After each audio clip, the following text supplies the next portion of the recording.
teman-teman semua bahwa putusan banding dari Pengadilan Tinggi DKI Jakarta terhadap saya itu 2 hari yang lalu sudah saya tahu. Dan ketika putusan ini dipost oleh si Hotman, tim saya membuka, dan itu tidak bisa dibuka di websitenya Mahkamah Agung atau di PN Jakarta Utara ya. Nah ini perlu saya pertanyakan, kenapa Hotman bisa buka, kok tim hukum saya tidak bisa buka? Beberapa jam kemudian baru bisa dibuka. Nah, jadi saya kira janganlah kita masih suka mendewakan seseorang dalam dugaan saya, walaupun dia bukan dewa dan bukan siapa-siapa. Jadi saudara-saudara, putusan Pengadilan Tinggi DKI Jakarta, saya gentle dengan menyatakan bahwa putusan PN Jakarta Utara divonis sama atau dikuatkan oleh PT DKI Jakarta. Artinya tetap 1,5 tahun plus 200 juta denda. Berikutnya, saya sudah lihat tadi penjelasan dari pihak Pengadilan Tinggi DKI Jakarta. Apakah saya menyatakan kasasi? Ya, kami akan menunggu pemberitahuan putusan dimaksud, baru kami akan lakukan upaya hukum. Nah, apakah kita akan kasasi atau seperti apa? Nanti saya akan jawab. Tetapi, saudara-saudara, saya harus fair. Di tingkat banding ini, saya menang. Kenapa menang? Karena Iklim Hakim atau Putri Klima Aprilia selaku terdakwa bersama dengan saya itu divonis 6 bulan penjara, denda 100 juta, penjara dimaksud tanpa percobaan. Dan saya tahu bahwa Iklim Hakim sekarang stres berat dan Hotman ini juga pusing. Nah, tinggal nanti di Mahkamah Agung, saya yakin putusan akan sangat adil karena benteng terakhir ada di sana.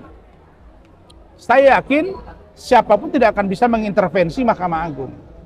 Nah, karena itu maka bagi saya ini sebuah tantangan buat hakim Mahkamah Agung agar dapat memberi keadilan dengan pertimbangan yang realistis. Apa itu?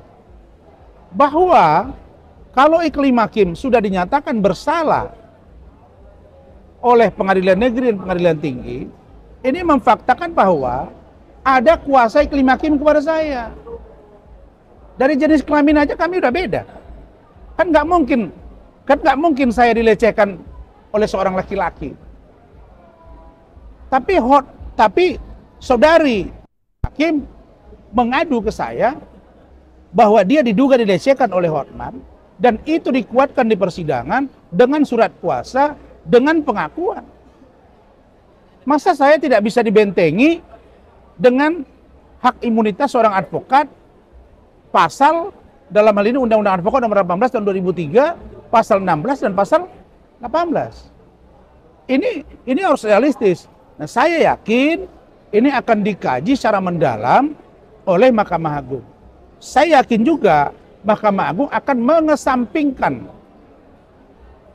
perasaan emosional Hakim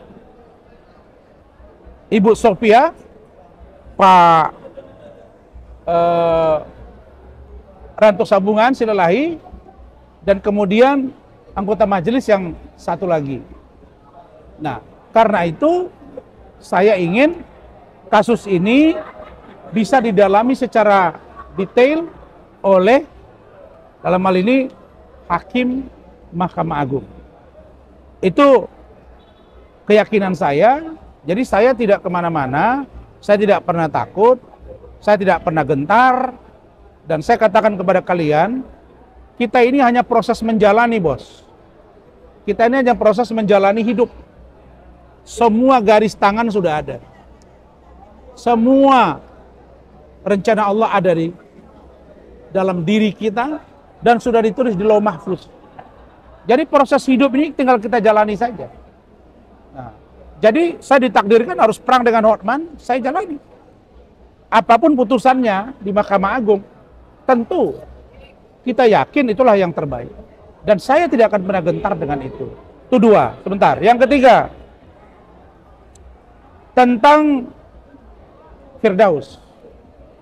Firdaus Iwobo, dia telah mengajukan judicial review ke Mahkamah Konstitusi. Saya sampaikan di sini, itu hak dari saudara Firdaus. Saya tidak mencampuri, karena itu kewenangan dia. Nah, banyak yang bilang ke saya, itu Rasman yang nyuruh. Nggak ada saya suruh-suruh. Saya tidak ikut-ikutan di situ. Tapi kalau dalam materi pemeriksaan nanti, misalnya menjadi salah satu contoh adalah kasus saya yang dibukukan berita acara sumpah bersama dengan Firdaus, ya tentu saya akan memberikan penjelasan. Nah, karena itu maka saya juga terima kasih teman-teman media kemarin meliput itu, saya lihat. Kenapa? Karena ini adalah untuk kepentingan para lawyer di Indonesia. Walaupun saya tidak turut dalam urusan saudara Firdaus, tetapi beliau merasa hak dia ya dirampas, maka dia melakukan upaya judicial review ke Mahkamah Konstitusi, itu hak beliau. Kalau ditanya apakah Rasman terlibat, Rasman mendorong-dorong atau melakukan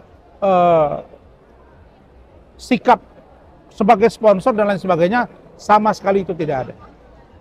Karena itu adalah murni dari inisiatif saudara Firdaus atau adik saya, Firdaus Iwobo. Jadi kita tunggu bagaimana putusan MK, bagaimana nanti hasil dari judicial review saudara Firdaus, bagaimana dengan putusan Mahkamah Agung tentang kasus saya, bagaimana dengan sidang Nadiem Makarim dan lain-lain. Ini masih akan sangat menarik. Kira-kira itu penjelasan saya, dan silakan kalau ada pertanyaan. Balik lagi, kecewa nggak sih Bang dengan putusan itu tidak belum diterima banding? Saya kan beberapa kali sampaikan kepada kalian bahwa sikap saya itu kalau ditanya kecewa ya pasti kecewa. Seharusnya minimal itu diturunkan, lalu nanti Mahkamah Agung akan menguji. Kenapa? Karena sudah terbukti bahwa Iklim Hakim itu dihukum. Lalu kemudian saya ini sebagai apa? Kan kuasa. Kalau sebagai kuasa, tidak mungkin dong saya harus dalam undang-undang advokat tidak seorang klien tidak identik dengan kuasa hukumnya. Seorang advokat tidak identik dengan kliennya. Saya mungkin diidentikan dengan si Iklim Hakim. Yang kedua, seorang advokat tidak dapat dituntut di dalam atau di luar pengadilan dalam menjalankan tugas profesinya. Saya menjalankan tugas. Memberi kuasa 25 April 2022 sampai dia cabut kuasa 11 Juni 2022. Rentang waktu itu yang saya melakukan pembelaan hukum. Maka tidak ada alasan untuk saya dapat dihukum di perkara ini. Tapi saya yakin di Mahkamah Agung insya Allah akan dapat keadilan. Karena ini benteng terakhir penegakan hukum di Indonesia. Begitu. Kapan Bang rencana Bang untuk mengajukan kasasi? Apa? Kapan rencananya untuk mengajukan kasasi? Ya, kan kita juga belum terima surat pemberitahuan resmi dari pengadilan. Nanti kita akan lakukan, pertama kita menyatakan banding atau kasasi, lalu kemudian kita siapkan memorinya. Nanti kita lihat. Oke, pertanyaan lain. Cukup ya? Pengajuan bandingnya kita itu udah masuk ke meja majelis hakim. Pengen tahu respon Abang gimana? Saya dari awal ya, saya berusaha dalam hidup saya itu selalu menganalisa kasus dengan fair play, dengan netral. Jadi kalau bisa saya katakan dari awal bahwa Majelis Hakim Nikita Mirzani dengan majelis hakim saya itu sangat jauh berbeda. Dari segi cara memimpin sidang, dari segi analisa materi perkara, dari segi dasar memutus sebuah perkara di amar putusan. Maka kalau boleh saya katakan bahwa putusan hakim PN Jakarta Selatan dengan 4 tahun penjara kepada Nikita Mirzani, itu putusan yang sudah tepat. Karena menurut hakim dalam hal ini majelis, perbuatan money laundering TPPU-nya tidak ada, tidak terbukti. Nah, kalau sekarang Nikita Mirzani melakukan banding, ya saya kira dia tinggal mempertajam dalam memorinya bahwa bukan saja tidak terbukti TPPU-nya, tapi tidak terbukti juga pemerasannya. Nah, bagaimana hakim menguji gitu? Saya tidak sampai ke ranah itu. Tapi kalau sudah sampai di PN Jakarta Selatan, memori sudah dikirim, ya kita tunggu. Karena sekarang kan putusannya cepat. Misalnya putusan Fadel, ya kan? Nah, dari PN ke PT, 9 tahun jadi 11 tahun ya, 12 tahun. Nah, Iklima itu 6 bulan dengan 12 bulan percobaan. Sebulan putus. Saya sebulan seminggu. Kira-kira 40 hari doang. Ya kita lihat di Mahkamah Agung. Jadi kalau saya melihat tinggal JPU dengan Nikita Mirzani.